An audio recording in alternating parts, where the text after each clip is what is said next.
Hi guys, John from B&P Campers. Just going to do your handover video on your Rapido 7078. So we start under the bonnet. Got your engine battery over here on the left hand side. You've got air conditioning on this particular vehicle, so you've got the aircon pipes just here, which will run straight down to your aircon pump down the bottom. Got your brake fluid attached to the servo down the back. Power steering fluid in this reservoir just here at the front. Engine oil goes in through this cap just here, and you can check the engine oil from this yellow dipstick just there at the front. Then got your engine coolant, so that sits in this reservoir just here. You see there it's cold at the moment and the level is just there at the max line, so that's perfect. And you've got your washer fluid just inside there. So yeah, I think that's about it for under the bonnet. You've got some fuses and relays and things under here and behind here as well. Air filter sits underneath this box, but otherwise it's pretty simple other than that. Right, so you've also got your diesel filler point just here. So your ignition key goes in there and you open it up just by pushing on the left hand side of this flap.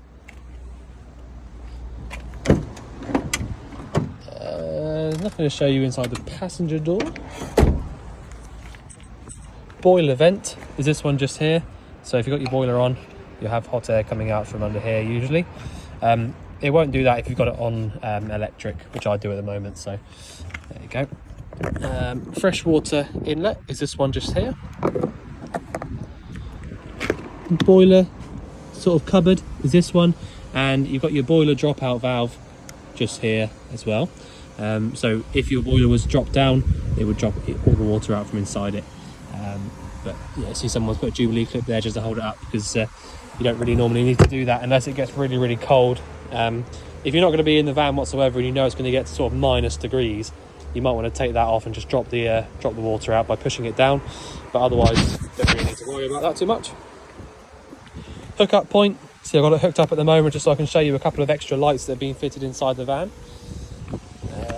This cupboard at the back just here is quite important. You've got your two leisure batteries just down here, so they just both run in line, and they're actually really high, sort of like heavy duty batteries in there as well, so they'll last you a long time if you look after them, which I'll show you how to do.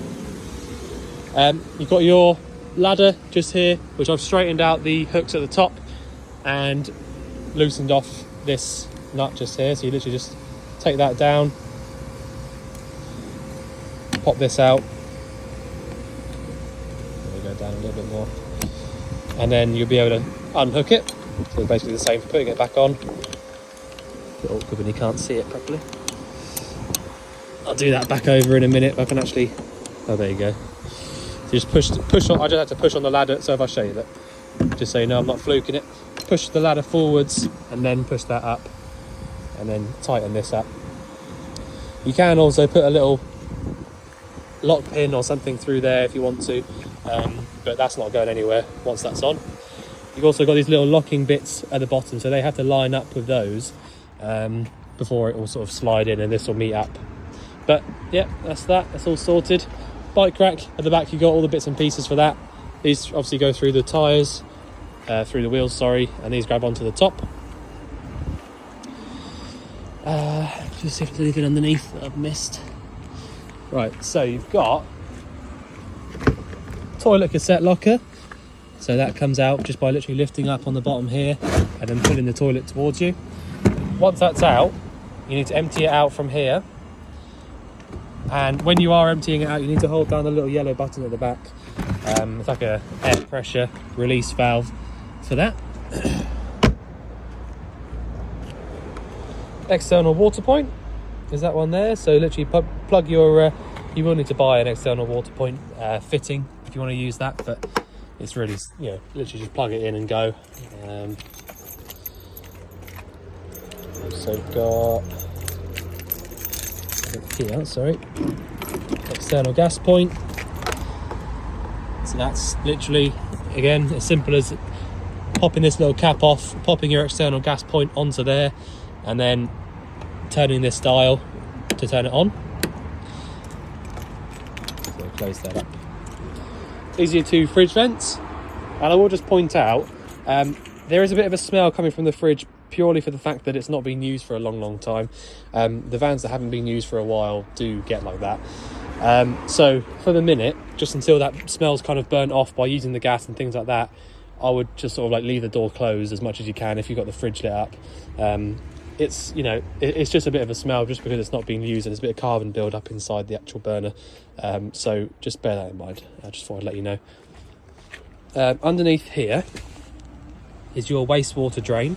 So if I turn this, that basically locks it up, and the other way. So I'm not sure because it's empty at the moment. I can't remember which way is which, but that's your how you actually drain your wastewater out from the van. So it's literally as simple as that. It comes straight out from there. Gas locker, where you've got two gas low refillable bottles.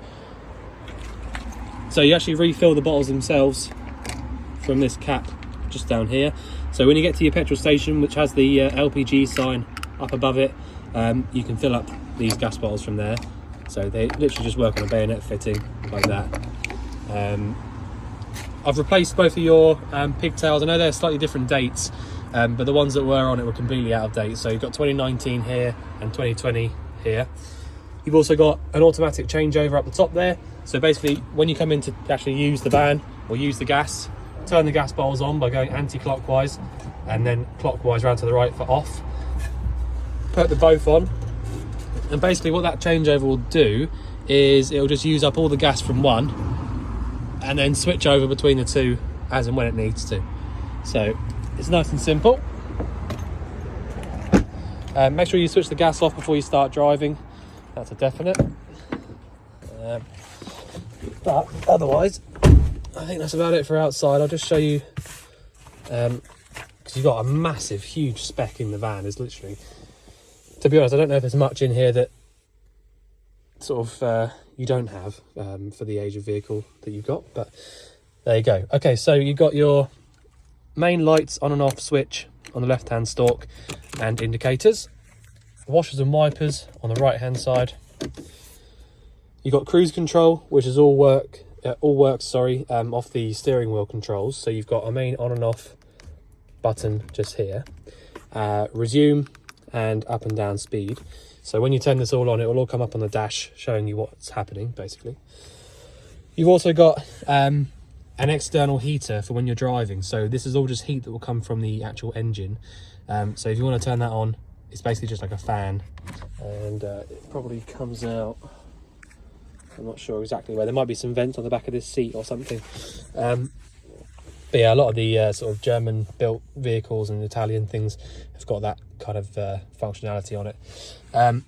Electric adjusting mirrors, so you literally just choose which mirror you want to move and then just move it around like a joystick. Electric windows, 5-speed manual gearbox where reverse is lift up on the back, over and up to the top left, but you've probably already seen that because you've driven it. ASR, fog light just here, hazard lights, works from the middle, that one there. You've got your air conditioning switch just there. So obviously the aircon won't do anything until you turn it on from 1 or above, but that is there, and obviously that works. You've got a singled in JVC head unit just there. I'm not exactly sure what it can do, but you've got CD, aux, so you can plug a phone into it, all that sort of standard stuff. So yeah, I think that's about it really for the cab. So I just want to show you, because I don't think you would have seen yet, but you've got these lights up here over the top of the cupboards, which come on when you plug a hookup cable in. So basically, if you look up in this cupboard here, you've got this sort of plugged up in there. Got a couple of bits and pieces in here. So this one changes the colour of the lights and things like that. You can turn them on and off if you want to. But that's all just in there. That's all, that's all stuff that's been added aftermarket, obviously. So, if you want to have a little play with that, then you can do. It's all in there. We haven't taken anything off because they all work, so I thought I'd leave them. I'll just have a look in these cupboards first off, just make sure there's nothing there. Okay, so we'll start with the control panel. So it's literally a Rapido, I think it's probably a CBE control panel, but Rapido branded control panel. So you've got on the left hand side here, you've got a battery symbol here. So these are your level indicators, all right? So I press the button and straight away a little caravan and a battery have come up and some voltage up here. So that means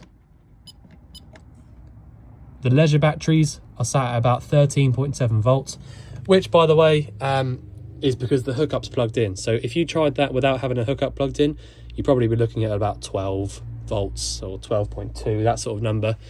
If you press it again, so that's caravan, that's your leisure battery, and then you get the actual van, so that's the engine battery, 13.2. So again, I would imagine you're probably getting a little bit of power coming down from your hookup lead to go from the leisure and the engine as well. So it's all there being charged up, because 13.2 is more than a resting rate, so something's charging it up. So anyway, yeah, so you've got leisure battery level, engine battery level, and that's it for that one. The next one down is your freshwater level, so you've got 60% water in your fresh tank, and that's it. Fan switch, so if you turn that on, fan will work over it like that. So you can leave that one off if you want to, if you don't want to use the extractor. So basically you've got a main on and off switch just here, which turns everything 12 volt off. It's like literally an isolator. Aux 1 and aux 2. So they'll do things like your ignition on this, you know, sort of like random bits and pieces like that. It'll do that sort of thing. So you can just switch those two on when you first come into the van. You've got your main lights on and off switch just here, and your water pump. So the only things that we've really had to do in the van, I had to replace the water pump because it was leaking. So you've got a brand new water pump in there, which is a nice high flow power one. So if I just show you, the first thing you want to do when you come into the van, I can't remember if you've got a van already or not, but I'll just show you anyway. You want to come in here, turn your power on, and then turn your pump switch on. And assuming that you've got some water in the tank, so you know, you could go through here and check that as well. So just check you've got 60% water in the fresh tank, so you know you're good to go on that. What you absolutely have to do is just turn your pump on, your tap on, sorry. Wait for the pump to kick in, nice and quiet as well. And then just go from hot to cold to hot, like that. And doing that basically just proves to you that you've got water in your boiler. So it's a little bit airy now because I've had the boiler on for a little while. But after a minute, that'll be nice and clear. And you can switch that off. So as long as the pump turns itself off after a few seconds or so, like that, so it's gone off. That's literally like the perfect amount of time for it to run on for. They don't literally just turn off straight away unless you've got a submersible 12 volt pump, which that isn't. If it turns off straight away, it means that you've got a pump that sits inside the tank, so in the water. But the pump that we've had to fit on yours that was already fitted, you know, that the replacement is one that's like an inline pump, so it just draws water in from the tank, but it sits on top. So it runs on for a little bit longer. That's completely normal. You see there, the water's drained out. I know you can see there, it probably looked to you like it was taking a little while to drain out, but to be honest, that is just kind of how motorhomes are. If you can imagine, the waste pipe coming from here has to go sort of down, across, over here, straight down to the waste tank that's down there, rather than just going straight down like a house, straight down to the sewer. It kind of has to track a little bit, and but to be honest, that drains out perfectly well. Doesn't take long at all for a motorhome. So that's that. The reason I say you have to do that is because if you try and use your boiler without making sure that it's full, basically you're going to run into issues where it might sort of get too hot and sort of burn wires and things like that. So it's just really important to do that straight away, just to prove that you've got water in the system and it's not completely empty. So once you've done that, you don't have to worry about that anymore. You can just carry on and sort of do your thing. Just under this little flap here is your gas isolator taps. So on the left you've got the fridge, boiler, that'll be your hobs and your oven and grill. So that's if you thought to yourself there was a gas leak on a particular appliance, you can sort of go through and isolate it basically, if you need to. I have put it on the habitation sheet, but I'll show you anyway because I want to explain it. This, I've had to take all three of these, well I took these two off and cleaned underneath them because they're a little bit dirty. But this one, the nut itself, basically you can take these little tops off, but when you get underneath it, the actual screw itself is completely sort of, over the years it's kind of like welded itself stuck, and I couldn't get it off. If I was going to get it off, I'd have to drill it out and it would just be a real mess because I think it would probably end up damaging the outside. The reason I wanted to do that is because your igniter in here has kind of broken off down inside and I couldn't get it to come back out. So you see how here they sort of stick upright like that. This one's kind of snapped off, so unfortunately I can't really do anything about that other than replace this entire thing, which obviously is completely, you know, sort of, I don't know if you know if we'd be able to get hold of one of these, to be honest. But basically your igniter up here, these two here work perfectly well, but what I'm going to do is I'm going to go to the shop in a minute and get an actual clicker, an igniter for you, to light these up. Exactly the same thing with this, although this doesn't actually have an igniter on it. So the clicker itself, you would, to be honest, you'd have to get one anyway, because when you try and light these up, you see there's no ignition on it. So you would have to light these up with a lighter anyway, a long reach lighter. But you see there, you've got push in into the right for the grill, push in into the left for the oven. But yeah, so basically you're going to have a clicker in here for when you pick the van up. And if I do forget, just let them know and they'll just grab you one. But yeah, I just wanted to explain that. It's a bit annoying, I know, that I couldn't sort it. I wanted to fix it, but it's it doesn't look like it. It'd be a bit of a job to actually, a bit of a hell. It'd just be a bit awkward to actually end up getting it all out and replacing that one part, which I don't think you could even buy, to be honest. So hopefully you're okay with that, and you'll be able to get on okay with that. Right, so that's the cooker and the oven.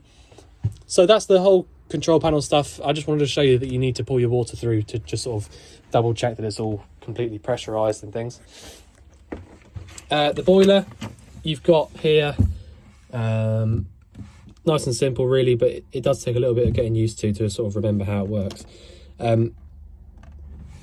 If the easiest way to explain it is the top one here, Trumatic C, is kind of like your main on and off switch, tells the boiler what to do.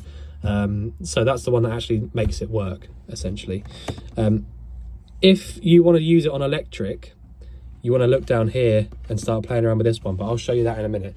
So if, for example, you wanted to light the boiler up or get the boiler warm, so basically you want to heat the water up inside the van, you go up 1 for 40 degrees of hot water, or up 2 for 60.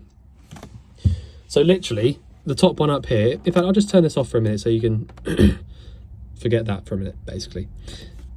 Up 1 or up 2 is hot water only, so the boiler won't do any heating, won't do anything else apart from hot water. All right, so that one tells it what to do. If I go back down here to off, that turns the entire thing off, no matter where this one is. If I go down 1, you get heating. If I go down 2, you get heating and hot water. So one way to remember it is on a lot of the older vans, if you go up, it shows you, it says summer setting, and if you go down, it shows winter setting. Because in the summer you don't want heating, you just want hot water, and obviously in the winter you want both. So that's one way to remember it. So heating and hot water at the bottom, heating on its own there, off, hot water only on 40 or 60. All right, so that's how you actually sort of tell the boiler how to work or what to do. Okay, if you want to use the boiler on a different way other than just gas, you can go up 1 for electric 1 or up 2 for electric 2. So basically what that does is it draws, I think, if off the top of my head, I think it's about 3.8 amps for electric 1 and about 8 amps for electric 2, or 7.8. So basically, no matter what you tell the boiler to do up here, this one underneath is basically your energy select for that. So if you had the gas on, but you didn't have a hookup plugged in, then you would have it here on gas only. If you had gas on and electric hookup in, which I do at the moment, I would go all the way down to the bottom, because that means gas and electric. If you had no gas, but you had a hookup plugged in, you can go all the way to the top and use the boiler just on electric. All right. So these two, they don't have to marry up or anything like that. It's literally as simple as the bottom one here, you either use the boiler on electric at the top, gas in the middle, or gas and electric at the bottom. And the top one tells the boiler what to do. Heating only is 1 down. Heating and hot water is 2 down. Hot water on its own is up. All right, so basically there, in this position now, 60 degrees of hot water on gas and electric. Or heating and hot water at 60 degrees on electric only. All right, so I'll leave that how it is for the minute, just so you can see. The other thing to point out as well is if the electric is being used, you get a little orange symbol inside the bottom one. And if the water is being heated up, you'll get a little orange symbol in the top one, if that makes sense. So hopefully that makes sense. There's probably some books in here. In fact, I know there'll be some books in here for that. I'm sure they're all somewhere in a big box, just so you can read through, and if that doesn't make any sense, I hope it does, because I try and explain it, but they are a bit sort of funny to get your head around sometimes, but there you go. Right, so I've shown you all that sort of stuff down there. Right, the fridge is a 3-way fridge, and you've also got on this one, because it's like the higher spec fridge, you've got the auto switch down here if you want to use that, but in my opinion it's not really necessary. You don't really need to use that at all. So if I switch it off for now, just so we can start from scratch, works 3 ways. 3 ways of gas, 240 volt and 12 volt. So the gas, obviously, nice and simple, have your gas bottle on and then literally just light it up like this. You probably didn't hear it on the video, but I literally heard it light up straight away. And that's it, that's all you have to do. If it struggles to light up and it's really, really hot outside, I would advise you turn it all the way down here. It will light up and then just turn it all the way back up again. But otherwise, don't really worry about this over here. It's not really necessary. You just leave it on maximum as much as you can. So that's how you use it on gas. If you have a hookup plugged in, like I do at the minute, and you don't have any gas, or you just want to use it on hookup, just turn it one more over and you get a little green light next to the 230 volt symbol. And what that does is basically there's an element in the back of the fridge, and that element just heats up and then, of course, like makes the reaction with the ammonia and then cools the fridge down. So it works in exactly the same way as the gas. It literally just heats up a section of the fridge, but it does it using an element rather than a gas flame. The gas of the 230 are probably the quickest way. Well, they are the quickest way to get in the fridge cold. The gas is the quickest, but it's, the 240 isn't sort of too far behind it at all. If you, for example, if you want to go away on holiday, I would advise you to leave it on overnight, and then with your stuff in it, and then when you get to the morning when you go to leave, everything will be nice and cold inside. The reason you have to do that is because when you switch over to 12 volt for when you're driving, the 12 volt only really holds the temperature inside the fridge. It doesn't get the fridge cold on its own. So you already have to have everything inside it already cold before you go. So like I said, so basically make sure the fridge is cold before you head off, either via the gas or the 240, and then switch over to 12 volt for when you're driving. When you start the engine up, that will turn green because it will just basically start working. All right, so again, hope that makes sense. TV stuff is up here above the fridge. So in case you didn't know, Avtex is a really nice quality motorhome TV brand. All the bits and pieces are already up there, already hooked up. And also, if you weren't aware, again, I think you probably are, because I know you've come down to see the van already, but if you look inside this cupboard, you've actually got a big sat dome on the roof. so you've got all this sort of like functionality for all that sort of stuff. Again, it's not, to be honest, it's not really something we do as part of the habitation checks, because it's all like aftermarket fitted stuff. But I know that the guy that we bought it from did say that he literally used it all the time, so I'm pretty certain it will work. It's your little sort of like aerial finder, if you like. So you've got Astra 2 at the top, which is the one that you want to hook up to, really. And yeah, so it's all there. If you want to use it, you go for it. And yeah, just let us know how you get on with it. In the bathroom,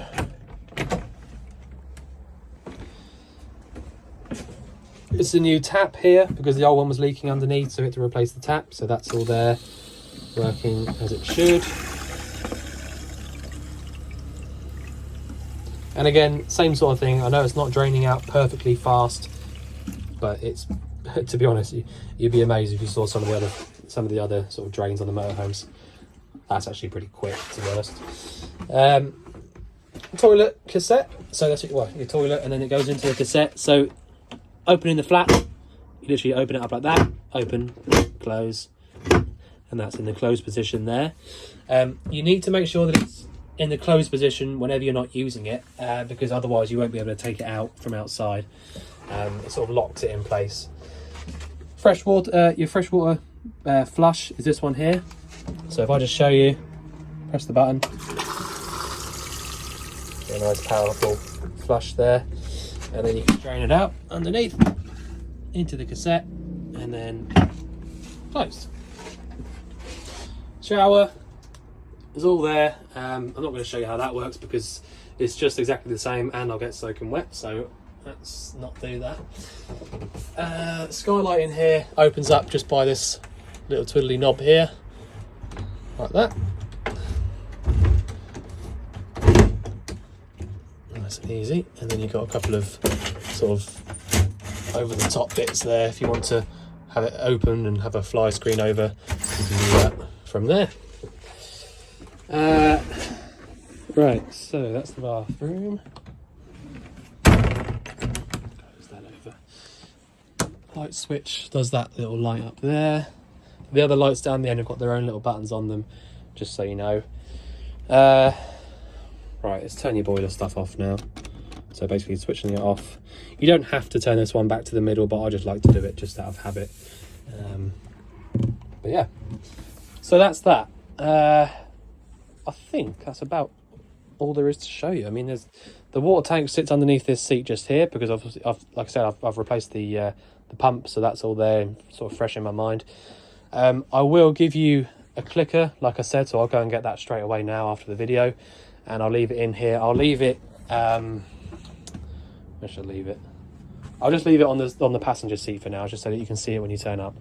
But yeah, like I said, the main thing's really, it's a little bit frustrating, but the fridge making that sort of smell, like I say, if you can, for the first couple of weeks or months of you using it, if you're going to light it up on gas, try and leave the door shut if you have it lit up.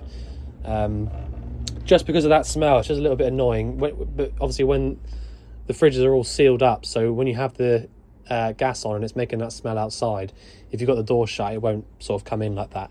But you know, that will go over time after using it. It's just because it's been sat around not being used very much.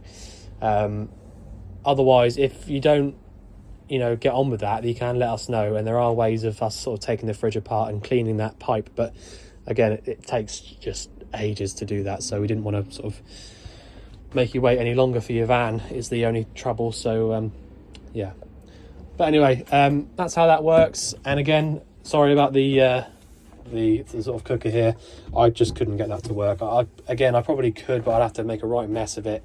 And but again, you know, if you do find that you don't get on with that at all, you don't want to, you know, you want us to fix it, we can, but it's just it's a bit of a job to do it, and then we'd probably make a real mess of that's it, because we have to take these little caps up here come straight off, no problem, but it's a screw, there's two screws, one here and one there. I think it was this one that's just completely seized up.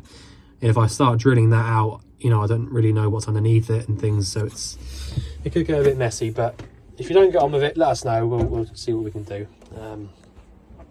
But yeah, so I think I've pretty much covered everything there is. I know there's a load of paperwork inside this red box booklet down there. And I also know that the people that we bought the van from had literally absolutely loved this thing. They've been all over the place. So I'm pretty certain you're going to love it as well. I haven't tried it myself, but the guy that we bought it from did say that he used to use the cruise control all the time.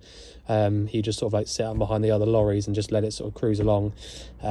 So I'm pretty certain that'll work, and you'll have you know, good joy sort of using that. But yeah, so I think that's about it. If there's anything you think I've missed out or anything you want covering again, just let us know. But otherwise, I look forward to seeing you soon to collect your van. Thanks very much.